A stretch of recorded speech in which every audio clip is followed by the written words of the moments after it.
Hello guys, நம்ம last வீடியோவில் conditional logic வந்து இஃப் கண்டிஷன் எப்படி ஒர்க் ஆகுதுன்னு பார்த்துட்டு இருந்தோம். இந்த வீடியோவில் வந்து ஃபார் லூப்பும் ஃபார் ஈச்சும் லூப் வந்து எப்படி ஒர்க் ஆகுதுன்னு சொல்லிட்டு நம்ம பார்க்க போகிறோம். சரி, இந்த லூப்பிங்னா என்ன அப்படின்னா பார்த்தீங்கன்னா, இந்த கண்டிஷன் ட்ரூ ஆகிற வரைக்கும் எக்ஸிக்யூட் ஆகிட்டே இருக்கும். கண்டிஷன் ஃபால்ஸ் ஆயிடுச்சுன்னா அதை விட்டு வெளியில் வந்துடும். சரிங்களா? ஓகே, இதை நம்ம சி லாங்குவேஜ் ஆல்ரெடி ஒரு வீடியோ போட்டிருப்பேன். அதை நீங்கள் பார்த்துட்டு வந்தீங்கன்னா உங்களுக்கு ரொம்ப யூஸ்ஃபுல்லாக இருக்கும். ஓகே, இப்போ வந்து நம்ம இந்த ஃபார் லூப்பு ஃபார் ஈச் எப்படி ஒர்க் ஆகுதுன்னு பிஹெச்பியில் இப்போ நம்ம பார்க்கலாம். ப்ரீவியஸாக உள்ள எனக்கு செக்ஷன்லேருந்து நான் கண்டினியூ பண்ணிக்கிறேன். இது எல்லாத்தையும் நான் ரிமூவ் பண்ணிக்கிறேன், தேவையில்லாதெல்லாம். இப்போ நான் என்ன பண்ணுறேன், எனக்கு ஃபார் லூப்பை வந்து நான் க்ரியேட் பண்ண போகிறேன். ஓகே, எனக்கு ஒரு ஃபார் லூப்பை நான் க்ரியேட் பண்ணிட்டேன். இதில் பார்த்தீங்கன்னா ஐயோட வேல்யூ 10. இந்த ஃபார் லூப் எப்படி ஒர்க் ஆகுதுன்னா, ஃபஸ்ட்டு இந்த ஃபாருங்கிற கீவேர்டுக்கு அப்புறம் இந்த ஓப்பன் க்ளோஸ் வந்து ப்ராக்கெட் ஓப்பன் ஆகும். அதில் ஃபஸ்ட்டு வேல்யூ பார்த்தீங்கன்னா, நீங்கள் வந்து வேரியபிள் வந்து இனிஷியேட் பண்ணுறீங்க. அதாவது வேரியபிள் இந்த டேட்டாவை ஜீரோங்கிற டேட்டாவை $j வேரியபிளில் நீங்கள் சேவ் பண்ணுறீங்க.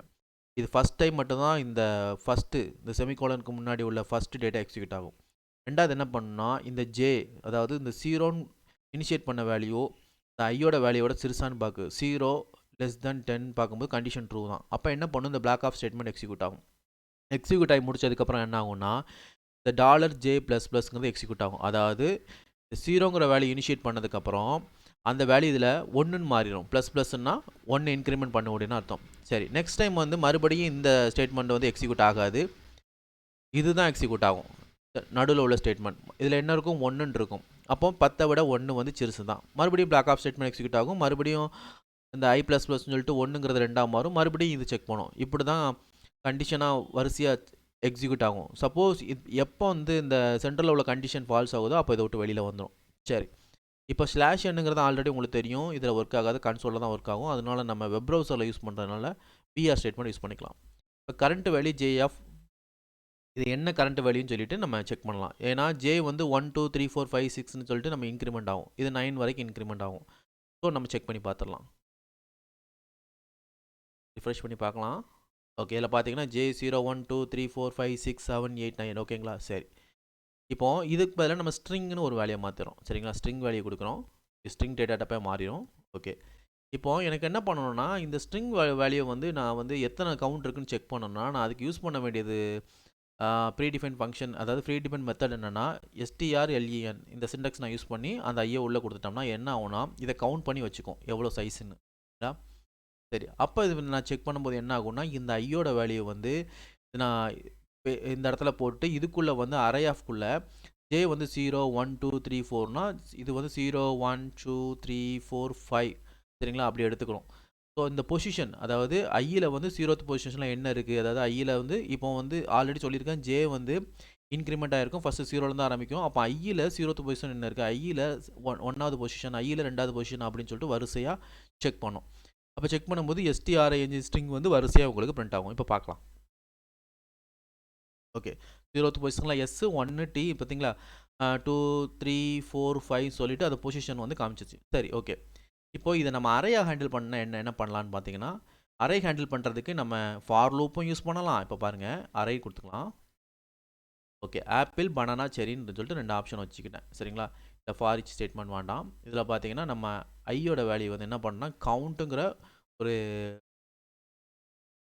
ஒரு ஒரு சின்டாக்ஸ் இருக்குது. ஸோ இந்த மெத்தட் இருக்குது. இந்த மெத்தடை யூஸ் பண்ணலாம். இந்த மெத்தடை யூஸ் பண்ணாலும் இது வந்து கவுண்ட் பண்ணணும். 0 1 2 அப்படின்னு சொல்லிட்டு இதை கவுண்ட் பண்ணி வச்சுக்கோம். அப்போது இது 2 இருக்கும். அப்போ இந்த இடத்துல இதில் வந்து ஃபஸ்ட்டு 0 இருக்கும், இதில் 2 இருக்கும். 2 விட 0 சிறுசு தான்னொன்னே இந்த டேட்டா வந்து கீழே வந்து ஃபஸ்ட்டு இது 0 பிரிண்ட் ஆகும். இதில் ஐயில் வந்து 0th பொசிஷன் என்ன இருக்கும்னா ஆப்பிள் அப்படின்னோன்னா ஆப்பிள்ங்கிற வேர்டு பிரிண்ட் ஆகும். ஏன்னா இது அறையை தான் கவுண்ட் பண்ணும். சரிங்களா?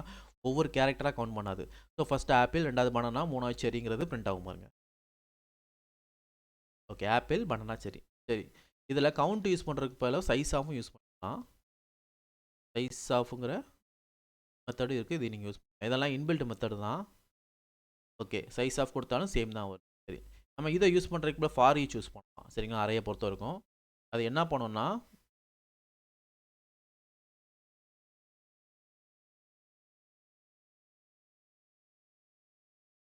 For each use